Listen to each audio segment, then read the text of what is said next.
Welcome back to my gardening channel. I am going to show you something here. This is a basil bush. It's been growing for probably at least a year, I would guess, maybe a little longer. That's why I do have a lot of spent blooms on it, but also a lot of fresh new growth too.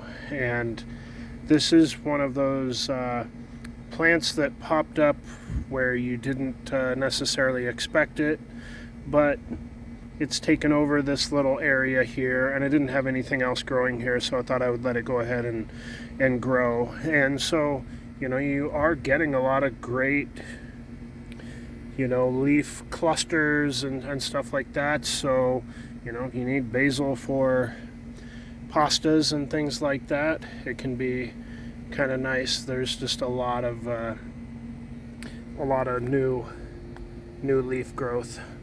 But I thought I would show you harvesting basil seed. Harvesting basil seed is a pain in the butt. And you really have to have a plant like this to be able to show it to you.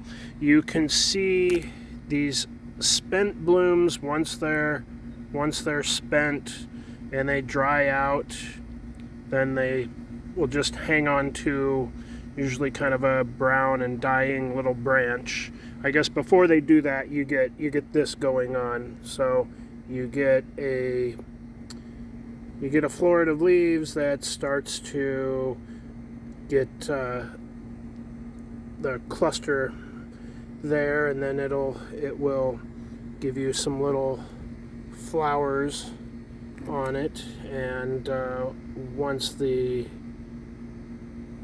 let's see if we can get the flower there. And it's hard for it to zoom in on that, but anyhow, so you get the little flower clusters, and then I guess they'll pollinate themselves, and then they will start to turn brown. And I will grab, let me see here. Now, not every little cluster is going to have a seed in it, and the seeds are kind of oblong. They're black, they're pretty small, but there's also other little bits of black stuff that comes out of these little dried seed pod deals. So I'm going to show you here. You get a lot of junk in there, and let me see.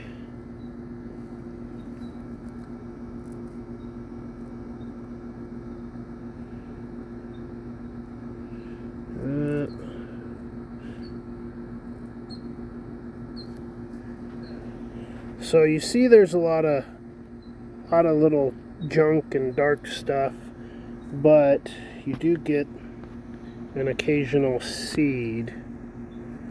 So this guy right here, let's see here if that's a seed. Sometimes it's really tricky. I don't even know if that's a seed. That might not be. But they're usually kind of oblong and round, and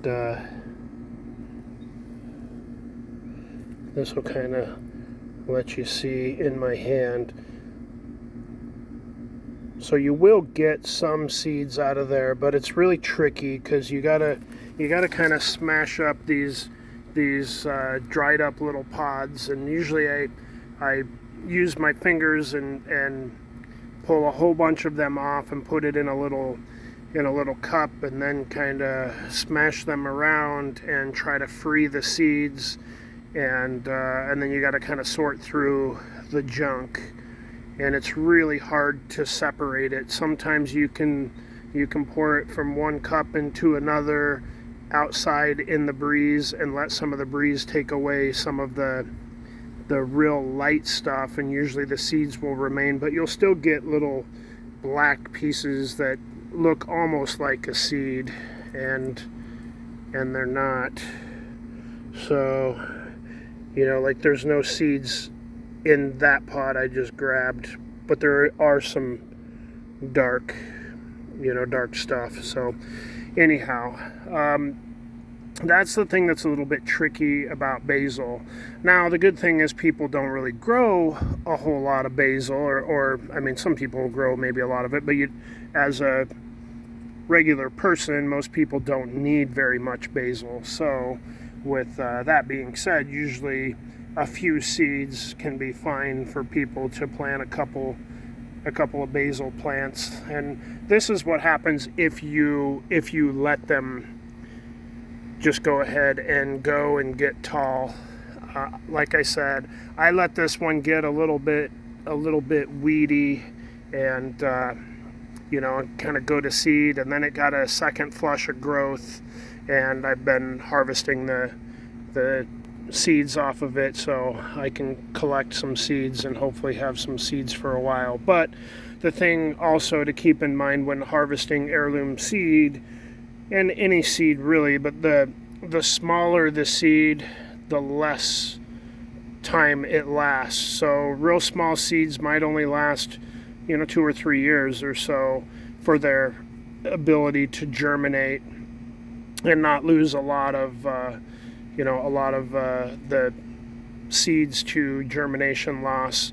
If it's bigger seeds like peas and green bean seeds and larger stuff like that, that stuff can last many years and still be good and still germinate. So the smaller the seed, the less time it lasts, and the more often you probably would need to regenerate your seed.